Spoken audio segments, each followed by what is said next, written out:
Welcome to Montclair Film Story Slam. Without further ado, I'd like to introduce you to your host for the evening, Duncan Miller. He is our storytelling teacher and coach here at Montclair Film. Duncan is a former actor and improviser who has performed with the Second City and Improv Olympic in Chicago. He studied theater at Ithaca College and has performed at various theaters and festivals in New York City, Chicago, and Baltimore prior to earning his master's degree in education. Some of you may have heard this joke, but I think it's pretty funny. Currently, he is a high school history teacher in Newark, where he performs to a sold-out audience of high schoolers every day. Please welcome Duncan Miller. Thank you, Jennifer. Good evening, everybody. Welcome. Thank you for being here. A lovely Thursday night. I think spring has sprung, and we're excited that you're joining us here tonight. Quick show of hands before we get started. Have you been to a Story Slam here before? All right, welcome back. Give everybody a round of applause. Thank you for joining us once again. But what I'm really interested in are the newbies. Raise your hand, be bold, be brave. Yes, lots. Oh, we're like 50-50 tonight. Beautiful. Well, welcome. Thank you for being here. We're so excited that you decided to join us for tonight's Story Slam. We have three illustrious judges here at the front. Please give it up after we introduce all of them. We want to honor them. They are community members. They are industry professionals. They have donated their time to us, and they're going to award our storytellers with the absolutely stunning Montclair Film swag. That is the prize. The stakes are high, folks. So let's meet our judges tonight. First up, we have Linda Brumbach. This is an independent creative producer based in New York City, working across mediums of performance, installation, and film. She founded her company, Pomegranate Arts, in 1998 to help realize an artist's vision at the center of her practice and support ambitious, provocative work that often falls outside the traditional genres and structures. Pomegranate Arts has produced the award-winning productions of Philip Glass and Robert Wilson's Einstein on the Beach, Lucinda's Child's Dance and Available Light, Taylor Mack's A 24-Decade History of Popular Music for Stage and Film, Robin Frohart's The Plastic Bag Store, Laurie Anderson's and the Kronos Quartet's Landfall, and many more. She has produced and toured over 2,000 performances in 50 countries. She lives here in Montclair with her husband Marty, children Jonah and Molly, and even a little poodle. Let's give it up for Linda. Welcome, Linda. All right, next up is Rashid J. Daniel. He's a seasoned executive producer and director and developer. His career began in New York City as he shot, directed, and edited his own work for A&E and MSNBC. Contributed to Steven Rosenbaum's documentary 7 Days in September, which covered 9/11 and the week that followed. Rashid made a name for himself as a multi-camera director and producer of the BBC hit series What Not to Wear. He directed the... All right. He directed the hip-hop series Son of a Gun for Nick Cannon on MTV. 2010, he joined forces with Sirens on seasons 3 and 4 of The Real Housewives of New Jersey. Supervised production on Lala's Full Court Life, co-executive produced documentary films, created and directed the late-night talk show Don't Sleep for BET. Rashid then returned to Bravo to supervise the creation of the new series Blood, Sweat, and Heels. He earned showrunner credits at Lifetime Television on Kosher Soul and Pitch Slapped, and in recent years, a vice president for Big Fish Entertainment, and he is the creative executive behind multiple seasons of the Black Ink franchise. Let's give it up. Welcome, Rashid.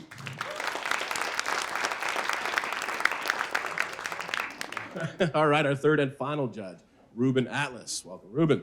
He's a filmmaker and former entertainment lawyer selected by Doc NYC's inaugural 40 Under 40 list. His creative films include Netflix' Bill Russell Legend, about the basketball icon, Acorn, and the Firestorm, about the controversial community group, which broadcast on PBS Independent Lens, Netflix and Arte's Sour Grapes, about a con man and the world of high-end wine. Brothers Hypnotic, about a family brass band from Chicago's South Side. He filmed the luminaries such as Madeleine Albright, Yassine Bey, Bertha Lewis, David Albarn, and Prince, as well as more complicated public figures like Congressman Stephen King and Bill Koch. His work has been supported by the Sundance Institute, that's a wacky word, screened around the world in theaters and festivals including Tribeca, South by Southwest, and most importantly, the Montclair Film Festival.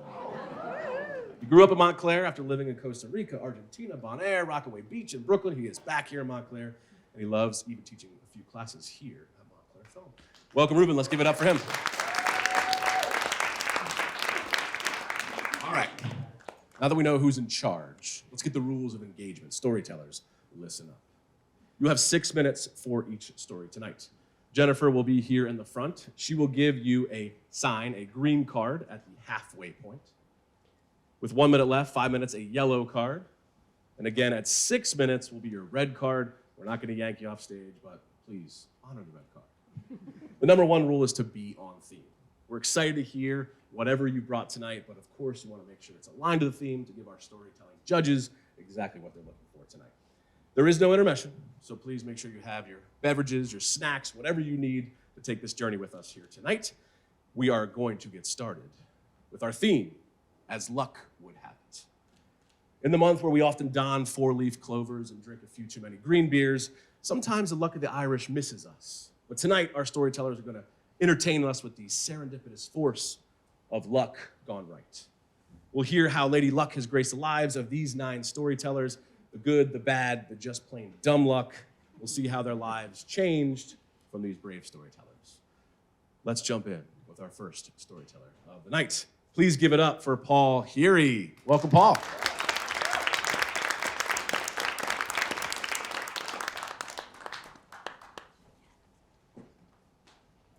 Good evening, everybody.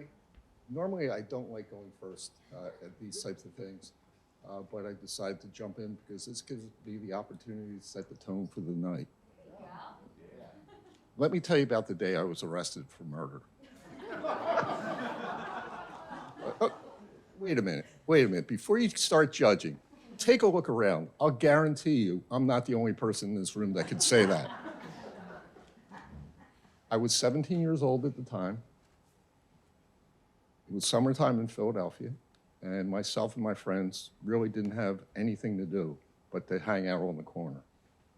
Our neighborhood was a typical lower-class neighborhood. We were closely bunched together, but everybody pretty much kept to themselves, except for a group that we called the Mothers.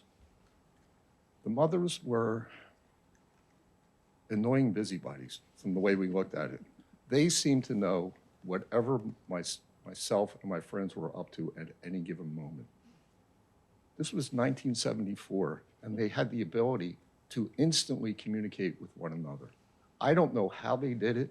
I'm thinking smoke signals, but I never saw any plumes above the neighborhood. So, as mentioned, me and my friends didn't have much to do. We were bored. Some of my friends decided that they were going to spend the summer being train robbers. Now, you may have a romantic notion of people on horseback with 6 guns riding alongside a train and jumping on and robbing the train. Wasn't quite that glamorous. We had some train tracks in the neighborhood, and freight trains often stopped overnight. And my friends would go out and they would rob the freight trains. They got a lot of different booty from their exploits. It ranged anywhere from cases of Cool Whip to cases of hard liquor. Let me tell you, the neighborhood was not a pretty sight after a night of teenagers binge drinking blackberry brandy and green cream to mint. It was not pretty. So anyway, my friends were trying to convince me to join them that evening to rob a train, and I was seriously considering it. But something happened that afternoon that gave me some second thoughts. We were on the corner hanging out, and a Philadelphia police car came slowly around the corner. He flipped his lights on, jumped out of the car, leaned over the hood of his car, pointed his gun directly at me, and yelled, "Freeze." I don't know if you've ever been in that situation, but it's pretty terrifying. Am I right? So, shortly thereafter, a couple more cop cars rolled up with their lights going and their guns drawn as well. Now, the first of the Mothers arrived. Mrs. McGee got in the face of the cops and started yelling at them, saying, "What are you doing? What has he done?" I found out later that I somewhat met the description of somebody that a witness had ID'd in a murder that took place earlier during the day. Somewhat being a tall, skinny kid from Philly wearing jeans and a t-shirt with long hair. Okay, I did have hair at some point. So anyway, So Mrs. McGee's yelling at the cops. At this point, the rest of the neighborhood is there. All the mothers are there as well. And they're constantly saying, he couldn't have done this. He's been on the corner for weeks, if not all day long. Shortly thereafter, a sergeant came in and was there to straighten things out. I'm bent over the hood of the car, and they're frisking me. They're getting ready to put the handcuffs on me. When we hear on the police radio that they actually apprehended the actual suspect. The sergeant told the cops to release me. No apologies were ever given. Now, I was in a lucky situation, and the mothers were there. Their intervention really helped me out. To this day, I do not have a police record, and that's because of the intervention of the mothers.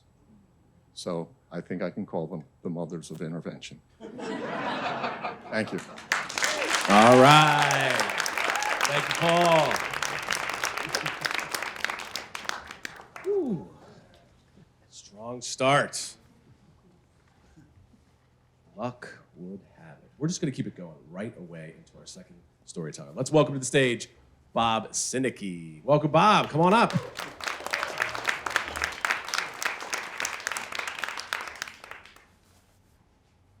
So luck is a Jekyll and Hyde concept with two sides, good and bad. You're walking down the street, you find a $20 bill. The fact is, the person walking in front of you just lost 20 bucks. Having said that, I'm an optimist. I've believed in lucky days my whole life. Lucky days are those times when good fortune just seems to shine on you. Nothing can go wrong. But I'm also somewhat of a pessimist. And I can assure you this never happens. So here are two stories about two of my lucky days. One from the past, one from the past week.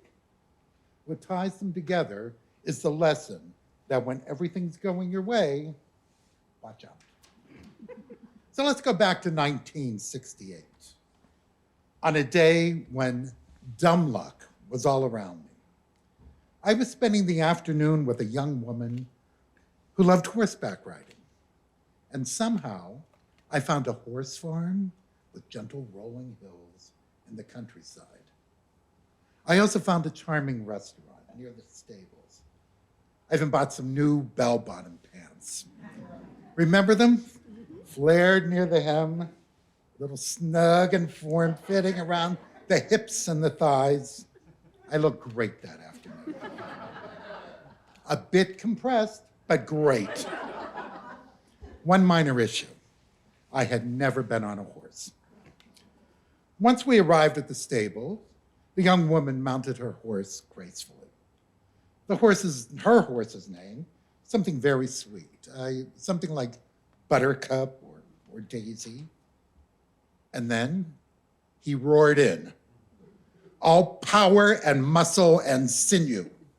This beast was ginormous, so tall that two trainers had to hoist my big butt onto the saddle, and my legs were split farther than they had ever been split before.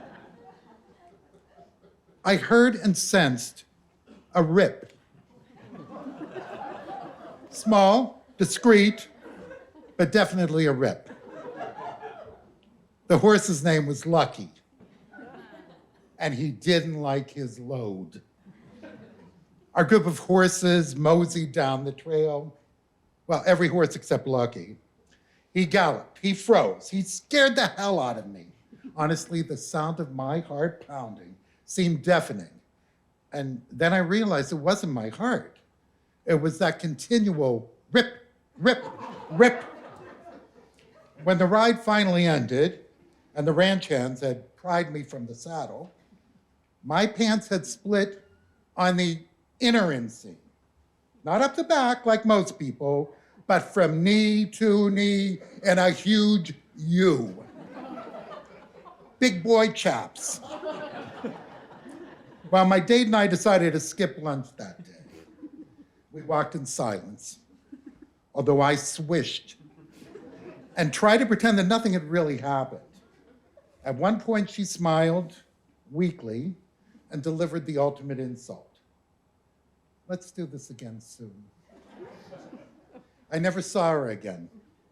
Ah, lucky, lucky me. Now let's fast forward about 50 years to last week, to the most magical place on earth, freaking Disney World. Now, I'm not its hugest fan, but this had all the signs of being a very lucky day, our granddaughter's second birthday.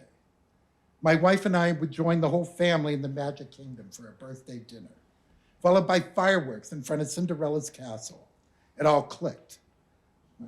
As always, there was one small issue. My wife and I planned to purchase tickets that day from the hotel concierge. Sure, he smiled. May I have your reservation number? For dinner, I asked? And no, he chuckled, assuming I was joking. For the park. We sat there in shame. Heads bowed. I told him I didn't know you had to make reservations for an amusement park. He sighed heavily, shook his head gravely. We might have a situation, he said, but don't worry. He took out a framed sign from his desk drawer and patted it reassuringly. It was given to him by Disney management and said, making magic for 35 years. We were in good hands. Or so we thought. The Magic Kingdom was at capacity. Please, he begged a park official. I have 2 grandparents here. Too bad, Disney Gestapo replied. Despite his 35 years of dedicated service, they could not squeeze 2 more people into the Magic Kingdom. Then the manager of the hotel tried reaching out, but no dice. My lucky day was turning into a nightmare. As a last resort, they suggested that we go to the office at the park entrance and plead our case to guest relations, which we did, at first to no avail. But the cast member, as they're all called, noticed the hat I was wearing. Montclair? Montclair Film Festival? Are you from Jersey? She asked. So am I. Let me see what I can do. And just like that, the gates of the Magic Kingdom opened. And we were reunited for fireworks and the birthday celebration. And despite that happy ending, I'm still a bit of a pessimist. I've never ridden a horse again. I'm still not a huge Disney fan. But I stand before you with what is now my lucky hat. And I assure you, if you're waiting for that perfect, wonderful day to happen in your life, like I am, well, good luck. Thank you. All right. Thank you, Bob. That was so great. Did you hear that, everyone? It pays to have a hat, so on your way out. That's incredible. I took my 2-year-old to the Magic Kingdom not too long ago. Where? We had the reservations, but you know they have like the rocks that have music, right? They just try to hide all the sounds and everything. It's the only thing she cared about. No rides, 0 rides, just cool music rocks. So, expensive day. Thank you, Bob. That was great. All right, let's keep it going. Please welcome to the stage Barbara Wharton. Welcome, Barbara.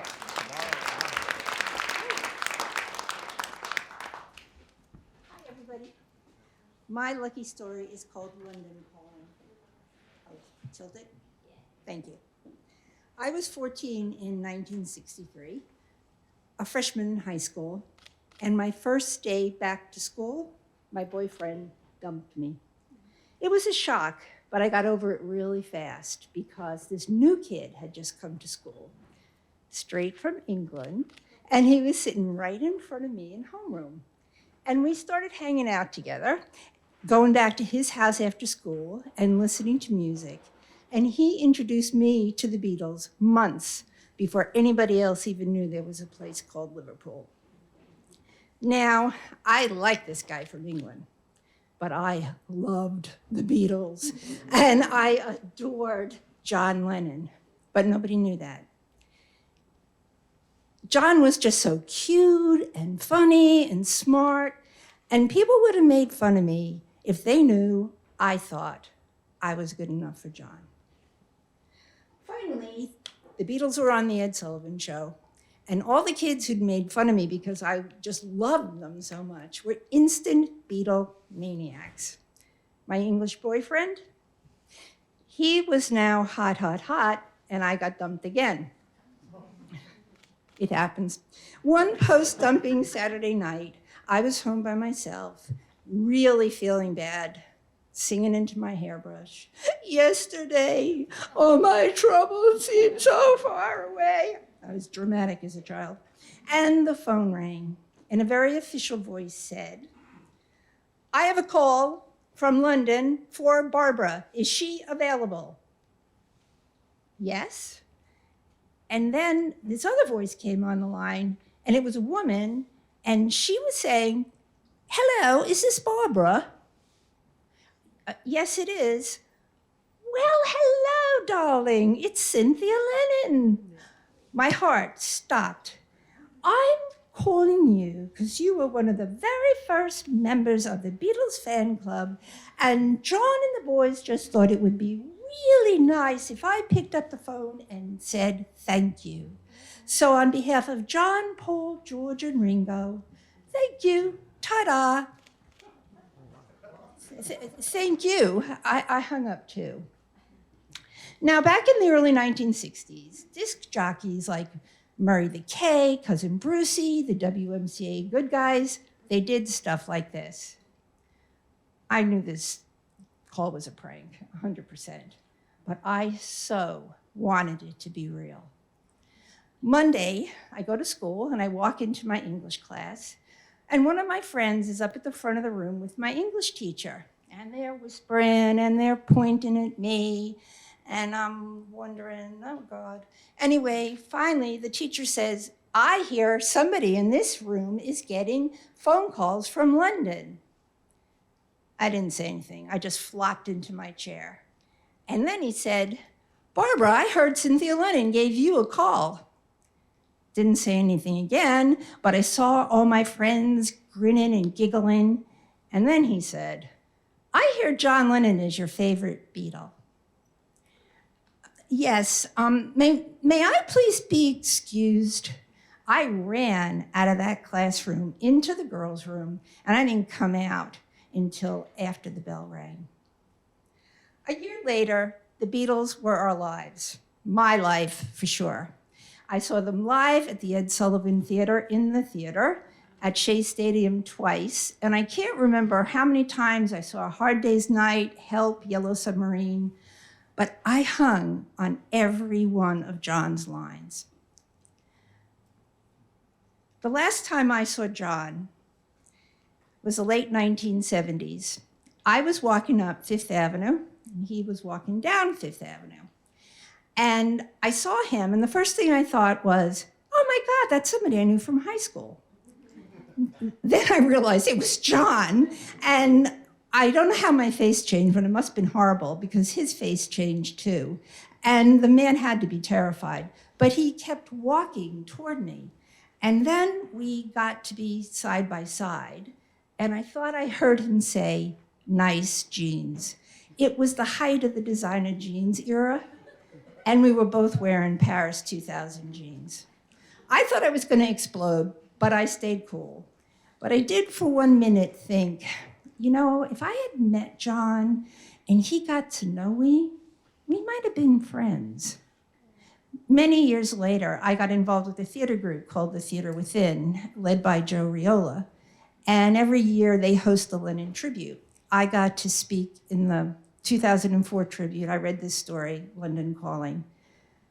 Yoko Ono at that point was putting together a book to mark the 25th anniversary of John's death.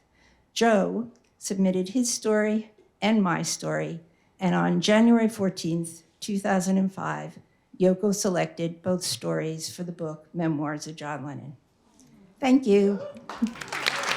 Wow. Thank you, Barbara. How beautiful. That is that New York City magic, right? My wife's cousin, she lives on the Upper West Side. She lives right near Jeff Goldblum. And she will often just say to whatever celebrity, "Hi, Jeff, how you doing? How you been?" And they stop like, "Oh, I know. Wait, do I know?" And they just often will just start right in. So next time you see, well, a famous Beatle. There's one. All right, let's keep it going. We're almost at the halfway point. Let's give it up for Rafael Badliaga.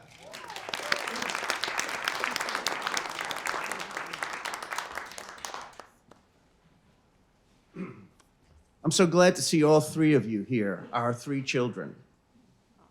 Now that you have children of your own, I want to tell you about this day when, as luck would have it, the sky was blue, the waters were blue, and the sun was shining. I was 19 on a Greek island. I hadn't traveled that much. I had never been more than 100 miles from my house, but as luck would have it, I came across this inexpensive charter flight. It would land in London and return from Paris 85 days later. It was the end of my freshman year. So I set out.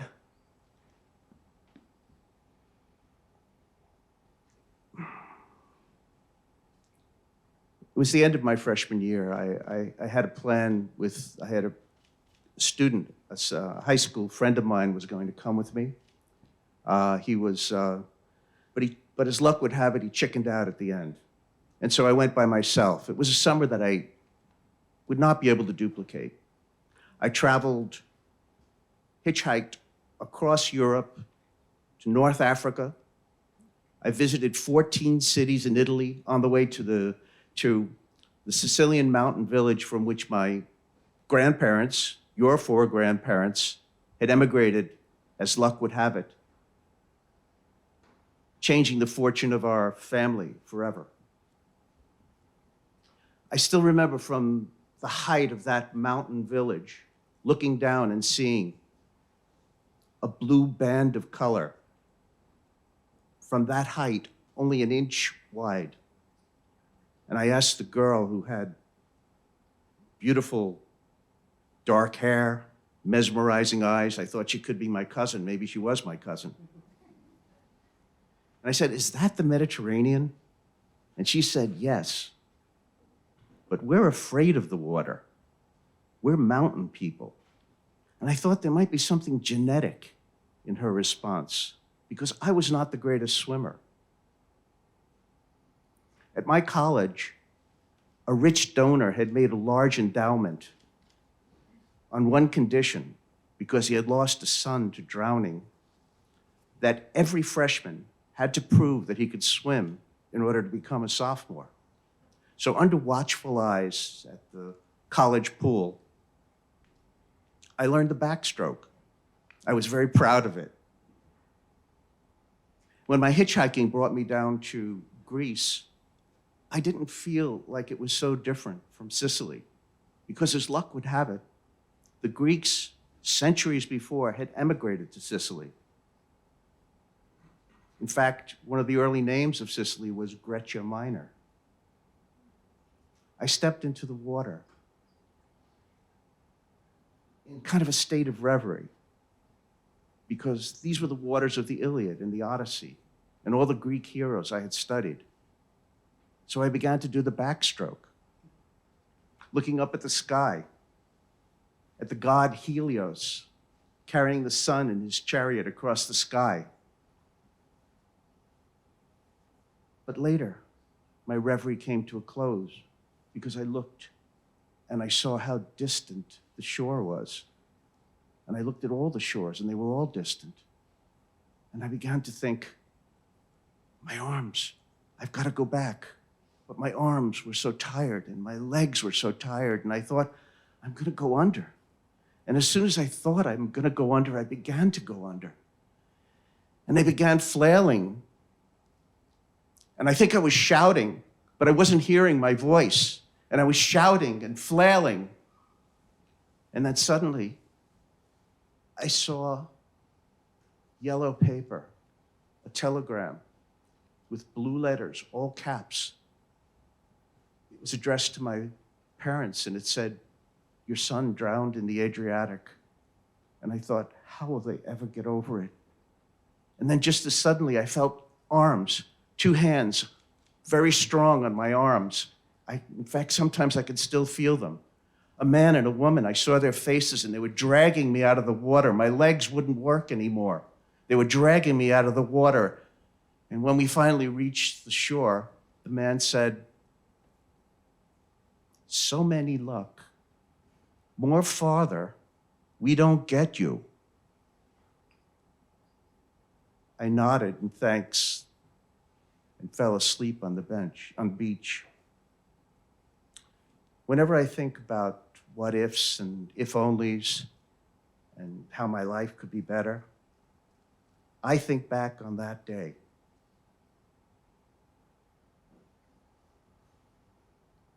And how what matters is how things are and what happens.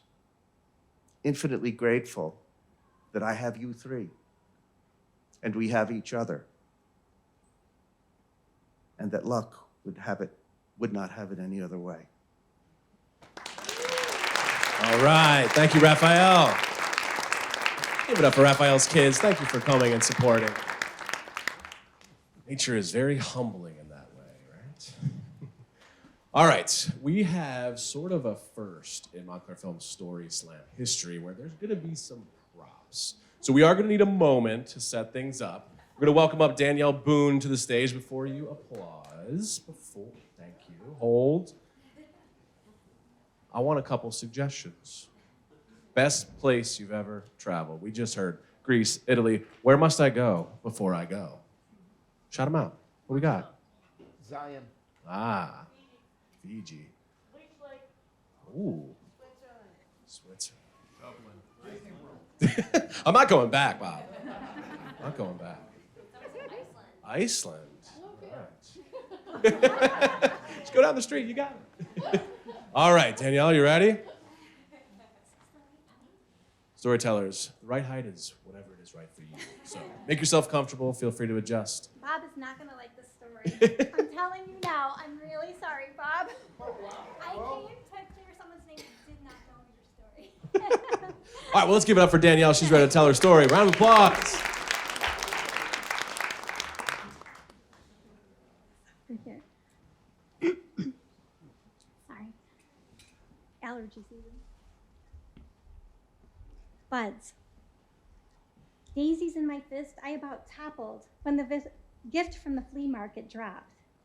Fleas have markets? I asked. I was that young. There's a saddle, they said. Now you just have to catch a pony. It happened the other way around to my friend. A mini Winnie tattled. The painted pony Ann pet kept tossing its head. Ann followed its gaze. Then she saw, in the back, behind 2 giant Belgian draft horses, he raised his weary, lowered head and looked at her with big brown eyes. And he was a mess, but not as much of a mess as he would have been if he hadn't seen her. Because last call for unwanted horses doesn't end well. You're smushed in a trailer that would make Grand Central look sparse and hauled with the kickers, biters, disheveled and hopeless, far away. Nothing can save your hide. So Ann did. From the truck that was leaving the next morning, she named him Lucky. Same voice? He was newly christened. Sorry, Bob. Even horseshoes can stand some more luck. One time, carriage-filled Montclair later lost its status as a one-horse town, and we all mourned the loss of Rocky and his boy, who went on to greener pastures. The WPA barn in West Orange just shuttered its doors. Who knows its fate? Packed into the sunset, taking our dreams and our wild hearts with it. Some think horses are fancy, but for most, it's a ride at the zoo or small farms, 4-H, and long-awaited state fairs with pink cotton candy, caramel corn, kettle corn, caramel apples, Sadly, family farms are dwindling, and they struggle. How many horseshoes does it take for good luck to pop up? I counted at least 352 for me. Lucky never said. Lucky and I both had to make up for lost time. We faced setbacks, stumbled through, and were still dubbed lucky. We were. Not all can be fixed. Lucky was given a second chance because he wasn't judged. Someone's heart reached out to help when it was too late for him to go it alone. All the happiness he would later bring, all of it, rode on that one decision, on a whim. Anne didn't know if it would work out. She had to run so fast she didn't even know if the horse was a boy or a girl. She just knew she was Lucky's last chance. No expectations, only heartstrings attached. He was pretty grouchy for a while, she said, but he came around. There's something to be said for intrinsic value, intrinsic worth, and that's different from our monetary worth. Lucky was a lucky horse, but so were we. He carried our hearts. He became favorite. He taught his kind, our kind, kindly. Meanwhile, back at the office, I was so surprised by the birthday cake, I forgot to wish on the candles. And watch out, wishes can be recycled. I think it's from year 12. That's how old it makes me feel. Or not. Something magical happens when others make a wish for you. Perhaps wishes don't fly solo, like Pegasus.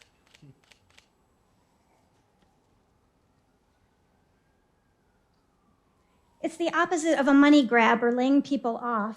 It's community and golden powers for good that gallop beyond ourselves. My grandmother traveled from a town named after ponies into Lady Liberty's gaze, and that's an amazing story. She painted ponies for me. One is a foal amid a sea of yellow flowers in the backdrop of a mountain. Every night before I go to sleep, I look at it. She taught me to paint too. My uncle made rocking horses for the kids. My mom helped me borrow a buckskin. Yes, like the one in the Velveteen Rabbit book. Cards colored with excited wishes from my kids. Trotting with horses that my uncle oversees taught them how to draw. A nun gave me a rocking horse that looks like Lucky, and he was. Sorry, Bob. Rescues Linus, Lucky, and Mason were fast friends who helped raise kids and later babysat a 7-month-old filly that swayed in a trailer from the Green Mountains to the Garden State.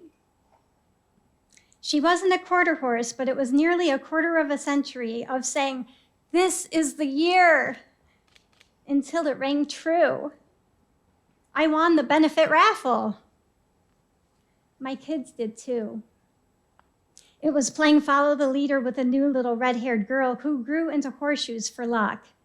It was kids jockeying in a height contest to see who was growing taller, faster, man versus nature. And then waving to Anne, Lucky, and pals to return home to the fluffy rescue dogs.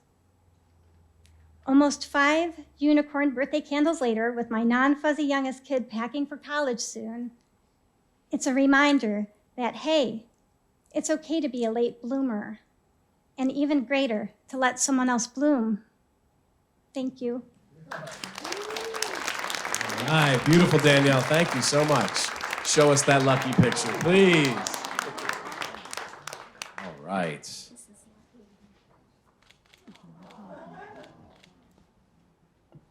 And the last one.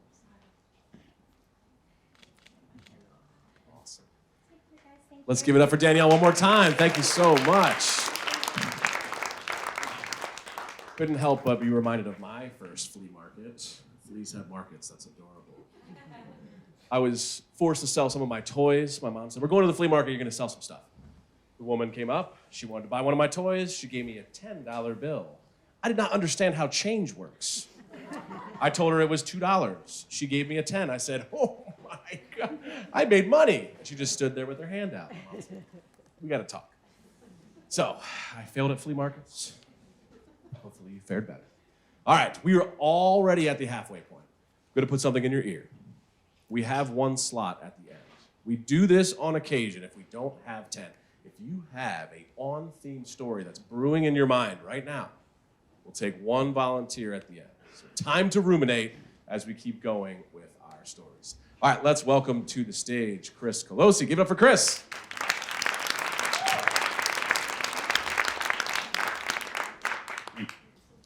So as luck would have it, I was married just a few months ago. And thank you. As luck would have it, I'm still married. So, okay. The story is not about that day, though, but about the months and even the days leading up to that day. See, it was so energizing and so exciting to be planning everything. The band, the florist, the photographer, everything came together nice. The venue was amazing. But there was one thing that was hovering over the day and the planning, and that was whether my mother could come. See, my mother's in upstate New York, about 3 hours north, and she's completely paralyzed in her lower body. She cannot even be in a wheelchair. She's bedridden. She can't bend her legs. Logistically, to get her to the wedding was very complicated. The cost, I was quoted $10,000 by some companies just to bring her 3 hours and back. So I was like, how do we do this? She has to be there. Her life, she's in a nursing home. She's relatively young, but her medical needs are extremely high. She's shackled to this fate of not being able to go out, not being able to adventure. And I was like, she has to come to the wedding. This may be the only thing she has to look forward to in moving forward. We were able to contact a transportation company that was reasonable. So that came together kind of nicely. I was getting sketchy vibes from the company. They weren't really returning my calls. I was a little worried. It was a few days before the wedding, and I made a sudden decision to change the transportation company. Kind of worked out. Now, at the same time, so I had set my goal. I need my mother there. That's my only goal for the wedding.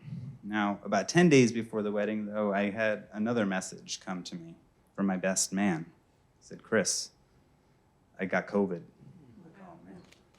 So I had one goal, but now it's my wedding. I'm allowed to move the goalposts. I now had two goals. Okay. I want my mother and my best man at my wedding. Okay. Now, the days went by. I'm wrestling ethically.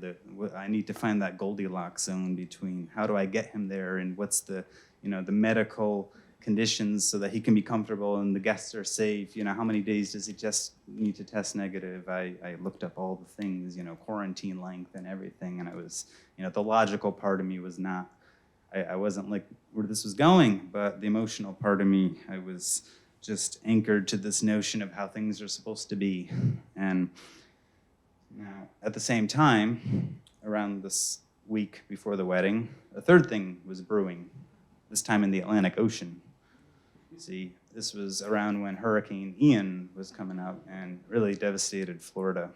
And I was like, all right, well, now I need to, unfortunately, there were many more people impacted by Hurricane Ian, but in the forecast for our day was rain, and we really wanted to have an outdoor, ceremony, wanted everything to come together nice. The weather report wasn't looking good, so, that was another thing. So now I moved the goalpost to three things. I want good weather, I want my mother, and I want my best man at the wedding. That's, what can a man ask for?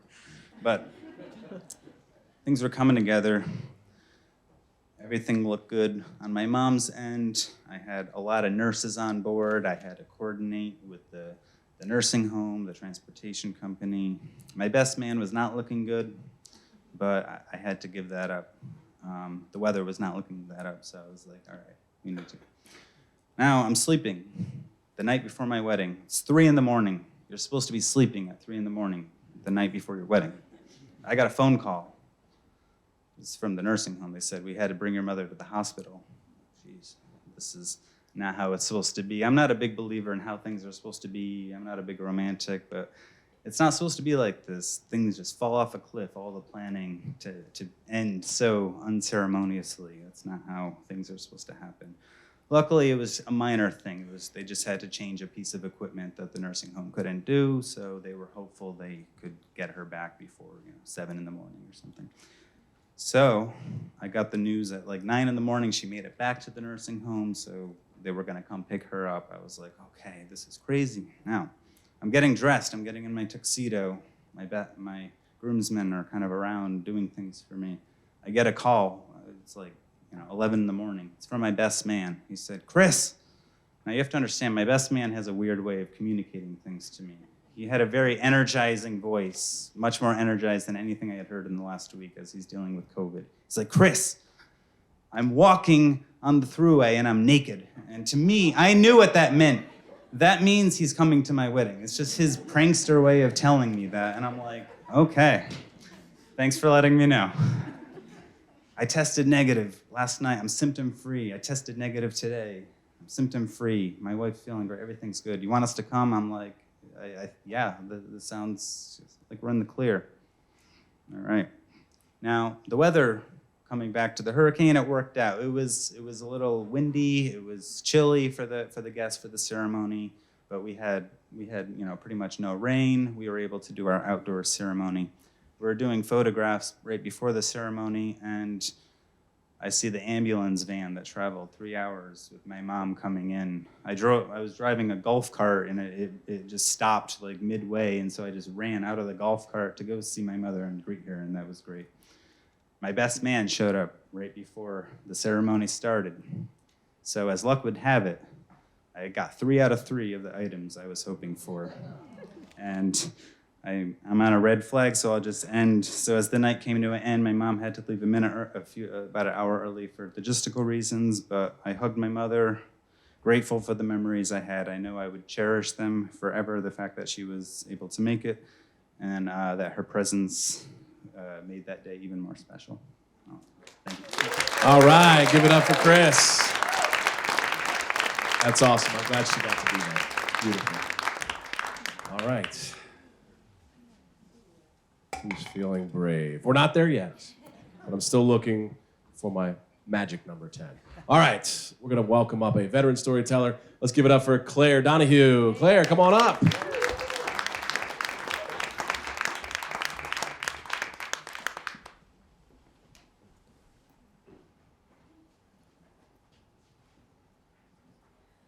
So I remember it was a beautiful spring day. I was driving myself home from work, and the craving hit. I really wanted to sit in a backyard, not go for a walk in the park, not sit on a restaurant patio. I wanted a backyard. I had an apartment with a great parking lot. That was not the same. I decided on that day I was ready to try and buy a house. I am what you would call a determinedly optimistic person. And when I told friends and family I was ready to buy a house, I was greeted with, oh, okay. And you'll get the house you're supposed to get. That was the other piece of advice. But I decided to remain optimistic. I had done my homework, I knew where I wanted to be, I knew how much I wanted to spend. I had even taken a class. So why wouldn't things just work out well? I had a great real estate agent. We saw a couple of places that didn't feel right, and then we found one that did. The kitchen was what I would have done if I had any say at all in making my own kitchen. There were 2 great bedrooms and a nice small room for an office. I could picture how all of this was going to work. We put together an offer. I waited with bated breath. And within about a day, maybe 2, they accepted. The timing was perfect. I was about to get on a plane with my sister to go to Texas for about a week. We could go through attorney review while I was in Texas, and when I would come back, I'd be able to do things like schedule the inspections, do all the other things. I wasn't even sure of what they were yet, but I had summer vacation and this was gonna work. I was in Texas to do volunteer work with my sister. We had decided to spend a few days with a law group that was helping women who were seeking asylum in the United States. We sat through 4 days of some of the most devastating accounts that I have ever heard, and it was a constant reminder of how incredibly fortunate my relatively uneventful life has ever been. The second to last day in Texas, I got a call from my real estate agent. Now, I don't know if you've been in detention centers, but your cell phones don't work there. You put them in a locker, you have no cell phone reception, you have to wait all day. So I'm driving home and it's late, I'm listening to the voicemail. We didn't move quickly enough out of attorney review. And they used my offer to leverage and get a higher offer from someone else. I can counter. That's an option. But I'm going to have to counter fast. I'm going to have to counter big. I thought about that voicemail as I was going to bed. I thought about the stories that I had heard from incredibly brave women, many of whom were very young. And I decided I could let this house go. This was a sign that it wasn't meant to be, and it would be okay.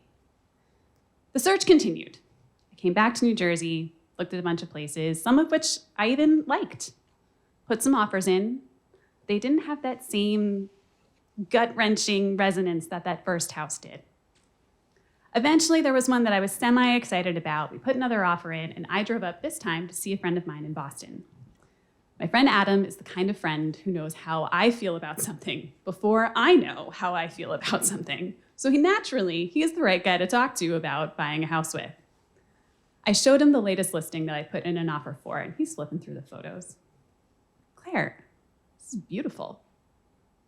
Why aren't you excited about this? This great house. I said, well, here's the thing. I wish it was $40,000 cheaper. And he nodded and said quickly, can you afford this? And I said, yes, I can afford this. I just don't, it's more than I want. I said, and the other thing, this is silly, but there's spots throughout the house that were all wood trim, and it had recently been redone. And they painted the trim gray. Most people who know me know that I love color. I love black, I love white.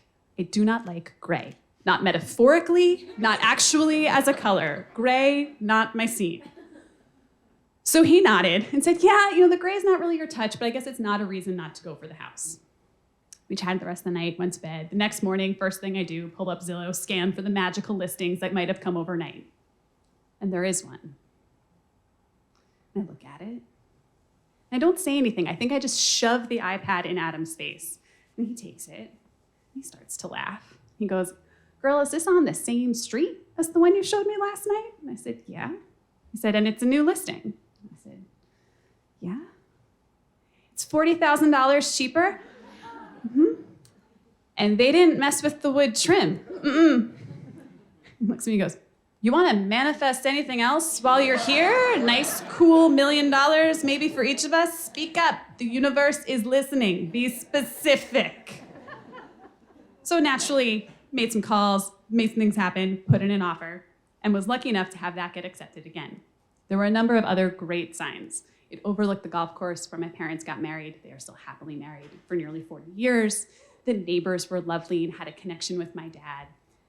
Everything seemed to be going well. I got a phone call in the middle of September. The school year had continued, and my mom had some rough news. She'd been diagnosed with breast cancer. Now fast forward, she's fine. Everything is okay. But trying to buy your first home and dealing with the first issue of cancer in your family requires a really great therapist. I found one, thank goodness.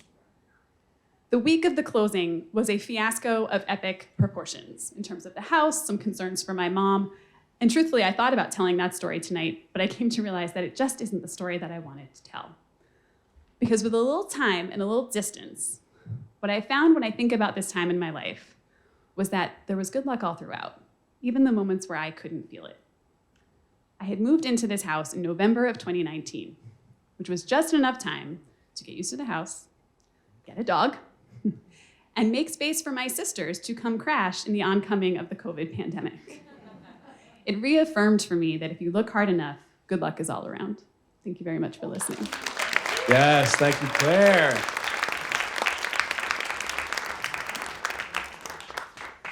And I can reaffirm for you, if they paint the trim gray, they're hiding something. Watch out. All right, we are 2 away from our magic 10th appearance, so let's give it up. Linda Shortman, come on up to the stage. We are ready for you. Give it up for Linda.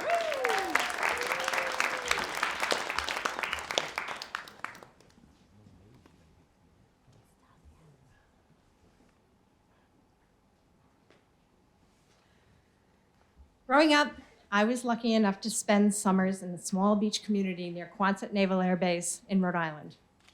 The highlight of the summer was the Navy Relief Air Show. The stars of the event were the elite jet precision team, the U.S. Navy Blue Angels. We lived close enough to the base that the A4 jets would roar over our house all weekend practicing. Noise was invasive and distinct. When you heard them, you couldn't help but run outside to catch a glimpse of these sleek, futuristic marvels racing across the sky in formation. You had to be fast to catch them before they would disappear below the horizon. The day of the show, my dad would take us out on the boat to sit close to the runway to watch. The noise and the speed was exhilarating. As a little girl, I wished the air show would never end. However, government cutbacks eventually closed the Navy base. It looked like the air show days were over. The airfield lay silent. Fortunately, several years later, a small group of aviation enthusiasts decided to resurrect the air show as a fundraiser for local charitable foundations. They booked a variety of air show acts, along with the U.S. Navy Blue Angels. The air show was scheduled for August, and the state was abuzz all summer in anticipation of the beloved event returning. The Thursday before the air show, everyone in the restaurant I was working in suddenly ran out to the parking lot to watch the arrival of the Blue Angels as they flew low over the town to announce their return. That sound was still exciting. The air show was back. The next day, 2 men came into the restaurant, sat at the counter. Their conversation sounded serious. They ate very little. When I checked to see if they needed anything, they told me they were involved with the air show and asked me, "Do you want to meet the Blue Angels?" The little girl in my head was screaming yes. The 20-year-old skeptic in me said out loud, "Oh, I'm sure you know the Blue Angels." These guys seemed creepy, and I didn't believe them. They told me the time and place of a welcome party and invited me to stop by. As they left, I thought to myself, no way. Later that night, in a moment of boredom and curiosity, I decided to drive by the place and see if there actually was a party. I did, and there was. So I decided to go in. I walked into a pretty mellow cocktail party, and I didn't see the Blue Angels. I also didn't see the men I met at the restaurant. But luckily, I met the air show's announcer. In short order, I got the lowdown on the show from this delightful man. When I went to leave, he invited me to the show as his guest. On Sunday, I went to the airfield, went down to the flight line, and was lucky enough to be invited inside the ropes. To my surprise, I suddenly ran into one of the creeps from the restaurant. He seemed frantic. Turned out, he was the big boss. He asked if I'd like to help. That little girl inside me suddenly found her voice, and I heard myself say, "Sure." He handed me a stopwatch and a clipboard, gave me a few brief instructions, and hurried off. My announcer friend gave me a wink that said, "You got this." I was timing the acts, reporting the times to the coordinator, and helped keep the show on track. I had found a new skill set, and mid-show, I had the giddy feeling of, I am so lucky to be part of an air show. I had a blast that afternoon and had a front row seat to one of the finest air shows in the country. When I left, the big boss said they always needed volunteers and to give them a call next summer. You can bet I made that phone call. The next summer, I volunteered in the air show office the week before the show. I worked assisting the air show coordinator. I learned a lot about air shows. I learned a lot about the elements of a large event. I also learned that I had some pretty strong administrative skills. I loved the problem solving and the pace of putting an event like this together. And as a bonus, it was all centered around an air show. I was in my element. It was another successful year for the air show, and I left Rhode Island that fall for my senior year in college. I was student teaching in Pittsburgh when I got a call from the big boss. He was calling to offer me a job as his assistant. The coordinator from the year before was not going to return, and he thought that I would be a good addition to the air show staff. My decision-making skills and enthusiasm for air shows had landed me a paying job. I worked in the air show office during my January break that year. I learned all I could about the performers, event planning, publicity, safety, and regulations. I got to know the people better and found a confidence that comes from trusting your competence. I put my organization skills and love for air shows to work and got ready for the summer. I graduated from college in the spring of 1978 with a degree in education. I had not found a teaching job, so I felt lucky to have my job at the air show. My parents were not as enthusiastic. They didn't think I was putting my degree to use. They didn't understand that a lot of the skills I had learned about running a classroom transferred well to running an event. For all the responsibility I had and the skills I was using, my dad would still ask me, "And when are you going to get a real job?" It was a busy summer in the airshow office, and I was hitting my stride. The groundwork I had done in January was paying off, and the show was coming together nicely. The weekend was a huge success. We raised a ton of money for local charities, and the shows went off without a hitch. The dictionary defines luck as success or failure brought by chance. That a chance encounter with a creepy stranger could turn into a job that was the experience of a lifetime was a huge stroke of luck for me. I ran two more shows in the following years. I met some of the most interesting people and probably worked the hardest I've ever worked at a job. I loved it. I learned so much about air shows, events, and even myself. And yes, at that show in 1978, I was lucky enough to meet the Blue Angels. Thank you. All right, keep it going for Linda. All right. We have one more storyteller that is planned, and then we're going to look to our audience to see if there's anybody else who's ready to share. All right, let's give it up for our last planned storyteller, Neil Gensingler. Give it up for Neil.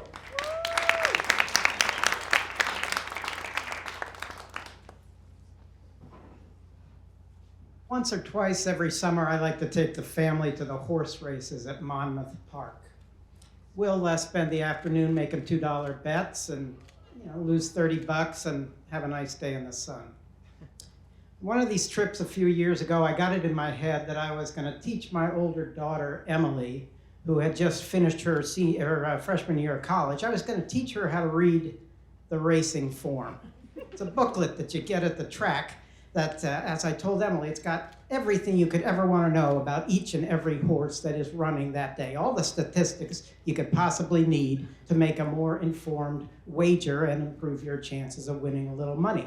I point all this out to Emily. Emily says, "That's great, Dad, but I think I'm just going to bet based on the horse's name." I patiently explained to Emily that betting based on the horse's name is the sign of a rank amateur. I again went over with her how to read the racing form, and again she says, "That's nice, Dad, but I'm just going to bet based on the horse's name." Well, we go through the first 5 races, putting down some $2 bets, each of us using our own system. Neither of us wins anything.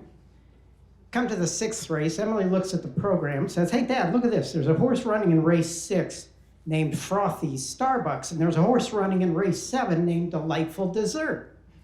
I'm going to bet a daily double on Frothy Starbucks and Delightful Dessert because what goes better with dessert than Starbucks?" A daily double is when you pick the winning horse in 2 successive races. It's kind of hard to do. I look at the program, I can immediately see from all the statistics that both Frothy Starbucks and Delightful Dessert are the biggest nags in their respective races, each of which has 9 horses in it, and that in fact, in practically all of their races, those 2 horses, when they got toward the finish line, could see them all, as they say in horse racing. They could see all the other horses, because all the other horses were in front of them. I point all this out to Emily, and she just says, "Dad, dessert, Starbucks." Goes off, puts down $2 on those 2 horses. The horses break from the gate for the 6th race, and Frothy Starbucks immediately falls into last place, as I expected. But as they're coming down the backstretch, suddenly Frothy Starbucks is making a move on the outside. Moves up to 7th, 6th, 5th, 4th, and as they hit the far turn, we hear the track announcer calling the race over the PA system. It is Carla B out in front, followed by Belladonna, and coming up strong on the outside is Frothy Starbucks. Frothy Starbucks moving into 2nd, now challenging for the lead. It's Frothy Starbucks, Carla B, Frothy Starbucks, Carla B. They come to the wire, and it's Frothy Starbucks winning it by a neck. Well, I'm now beginning to warm to my daughter's system of betting based entirely on the horse's name. And we're all rooting pretty hard for Delightful Dessert to win the 7th race against all odds, beat 9 other horses, and win the 7th race. Because if that happens, Emily might actually take home a couple of bucks. Before the start of each race, the horses in that race parade in front of the grandstand, and the track announcer calls out their names as they go by. We're sitting there on our bench, horses come out, and we hear the track announcer say, horse number 1, wearing the green and white is the Abinator. Horse number 2, wearing the blue and gold is Hammer Time. And horse number 3, wearing the orange and black is Delightful Desert.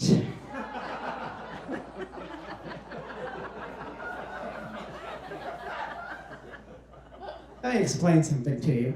I was, at this particular time, a professional copy editor. My wife was a former teacher of high school English, and my daughter had just earned straight A's at one of the most demanding universities in this area. And yet all three of us had looked at the racing form, which quite clearly gave the horse's name as Delightful Desert, and all three of us had read it as Delightful Dessert. Well, Emily's system was now blown completely out of the water because, yes, while dessert, it goes nicely with Starbucks, there's nothing you would want less than a Starbucks if you were in the desert, because coffee is a diuretic that drains the moisture from your body. So we await the start of the 7th race with no hope at all. But as the horses break from the gate, Delightful Desert is not dead last as I expected. Delightful Desert's in 4th place as they hit the far turn and come around. And Delightful Desert is gaining fast. It is Hammer Time in the lead. Belladonna second. Delightful Desert charging hard on the inside. Delightful Desert blowing past Hammer Time and winning it by a length and a half.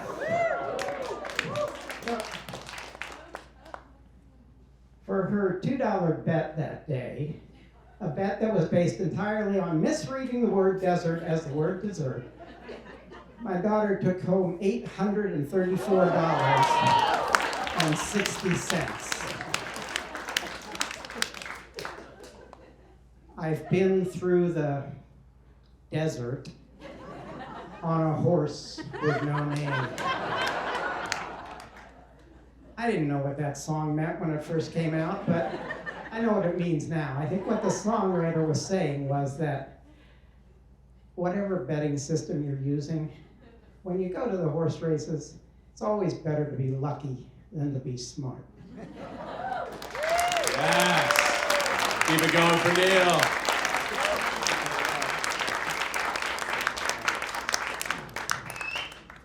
Strawberry shortcake. That's it. Strawberry shortcake.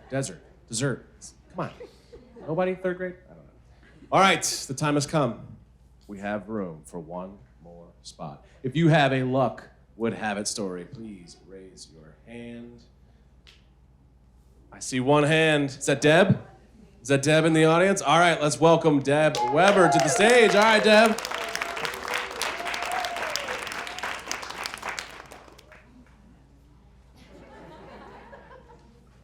Wow. Well, I was thinking about my mother this morning, and she, may she rest in peace, she would come out with these grand pronouncements that mostly my father, my sister, and I would just let them go because you can't argue. You just can't. But I remembered one this morning because it was 45 years ago, but it had to do with tonight's theme. And I remember very clearly she said one day, out of nowhere, Jewish people do not believe in luck. But I thought about it this morning and I was like, wait a minute. Wait a minute. Jewish people wear like a charm sometimes around their neck. That's 2 Hebrew letters that spell out the word chai, which means life. One letter is the 8th letter of the Hebrew alphabet, the other is the 10th. Add them both together, it's 18. 18 is considered a very lucky number in Judaism. Should you go to a Jewish wedding, bar mitzvah, bat mitzvah, if you give a monetary gift, it's almost always in multiples of 18. So now that we've discussed comparative religion and higher mathematics, I will say that she did not wear a chai, but she wore this necklace. And for those of you who can't see, it's a 4-leaf clover. But before it was her necklace, it belonged to her Uncle Nathan, who wore it on his lapel as a pin. But tragically, he died in World War I at the age of 22. And my mother was named after him. And then when she was old enough, my grandmother gave her this that she wore every day. But she also, for most of her adult life, dealt with autoimmune disease. And so after she passed and the necklace came to me, I have mostly worshiped it from afar. I mostly leave it in a box and I don't wear it, but I wore it tonight because we're talking about luck. My own personal earliest memory of a lucky thing was I called into a radio station. It was WMCA, The Good Guys, 570 AM, The Harry Harrison Show. And they were having a contest, and as luck would have it, I was the 57th caller at the age of 11, and I won 2 tickets to see a brand new boy band called The Monkees. Nobody knew who they were. I didn't know who they were. The TV show wasn't on yet. I know now that it was a press junket, but I was very excited. I told my parents that my sister and I were going to see, we were 11 and 8. We were going to see this concert. It was in Midtown Manhattan at 5 p.m. next Wednesday, and we were going. And my parents were like, really? No, you're not. I snuck down to the basement to the phone in the man cave, called my lucky charm in human form, Uncle Howie. You should all be so lucky as to have an Uncle Howie in your life. He and my mother, A, did not get along, and B, we were his favorite, at the time, only nieces. And so he drove from the Bronx to New Jersey, picked us up, took us into Midtown Manhattan at 5 p.m. I don't know if he double parked, drove around the block, but we went in by ourselves. The show consisted of, they showed the first 2 episodes of the series, and then Davy, Mickey, Mike, and Peter came out and waved. And we screamed, we screamed, we screamed. We were supposed to scream, and we got home, and my father he felt that we were lucky to be alive, but that takes me to my father's thing about luck. He never had an opinion about it one way or the other, but he was a good neighbor, he was supportive, and he would buy a raffle ticket from anyone who came to the door. Scouts, Rotary Club, Lions Club, Our Lady Queen of Peace, Ladies Auxiliary, you name it, he would buy the raffle. And he almost always won. I swear to you, at one point, there were 5 televisions in our house that all came from his raffle winnings. It's insane. And so he and my mother were married 35 years before she passed. And a few years later, he remarried, and he's now been married to Mrs. Katz number 2 for 33 years. And he's 94. He survived a stroke and COVID, and he says, I'm the luckiest guy in the world. Thank you. Yeah. Give it up for Deb. Thank you so much. And thanks for wearing the necklace. All right, we've done it. Let's give one more big round of applause for all of our storytellers tonight. Incredible work. Our judges are going to head upstairs to deliberate for about 10 minutes. The bar is open, the bathroom's available. Please hang out, mingle, meet a neighbor, and we will have a deliberation and tell our winners in about 10 minutes. Thanks, everybody. I'm going to turn it over to our judges. Let's one more time give a round of applause for all 10 storytellers. Yeah. Thank you. All right, turn it over to Rashid. What? No, really, come on, give it up for everybody, man. We even had a 10th player come out of nowhere. They put me up first because I'm delivering our 3rd place trophy. If you notice, we had a theme this evening. What was the theme? Yeah, no, the secondary theme was? There was like 13 pony stories. I was like, how many people go to horse races and ride horses in their bell bottoms? This is craziness. I love this here. Okay, so everyone did a great job. And our 3rd place winner really got me. I was up here chuckling my face off. It was the voices that really got me in this storyteller, because I felt that the telling of the story got me so engaged that I really felt like I was in the moment. So much so that I wrote down specific details of what the big lucky moment was. I was like, circle that. This is really important. I think this person also had us all chuckling. There was a moment where we were all just in chuckle and we were excited, and there was a moment like that you just stayed with them. And the biggest play for me at the end, and the reason that they're getting this from me, is that there was a play on words here that I thought was so clean. Neil, come on up here with your $834.60, Neil. Yeah, come on, Neil. Come on, baby. Give it up for Neil. All right, Kareem, go ahead. Grab that photo. Here you go, brother. Neil, stay up here, please. Here you go, brother. Oh, yeah, There you photo go. op. Nice. Here you go, sir. All right, Neil, you can stay up at the front here as we go to number 2. So this next one, fortunate, we got a special sponsor came in. This is the Martin Scorsese Award. There was murder. We were on the streets of Philadelphia. This one goes to Paul. All right, Paul. Give it up for Paul.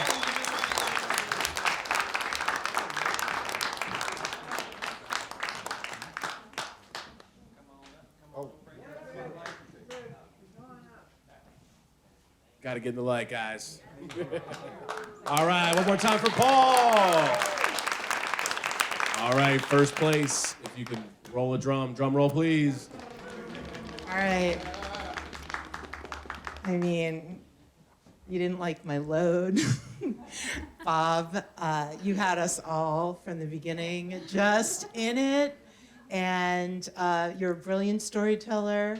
Luck was with you. I think it was just incredible hearing the magic, your words, the Disney Gestapo. I mean, it was hysterical. And congratulations, you are number 1. Give it up for Bob. But don't give him that swag hat. Take it back. All right. If we could get all storytellers to come up, our top 3 prizes will be in the center here, but we do want a picture to document this awesome evening. So all storytellers, please come up. Kareem's gonna get a shot. One more round of applause, and we'll send you on your way.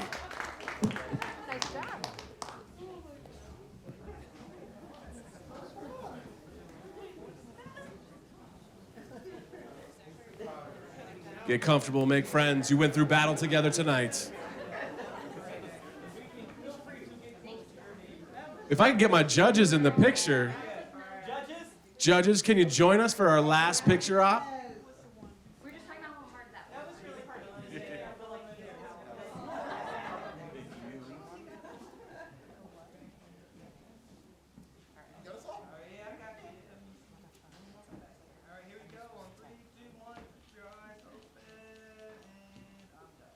All right, everybody. Thank you so much, storytellers.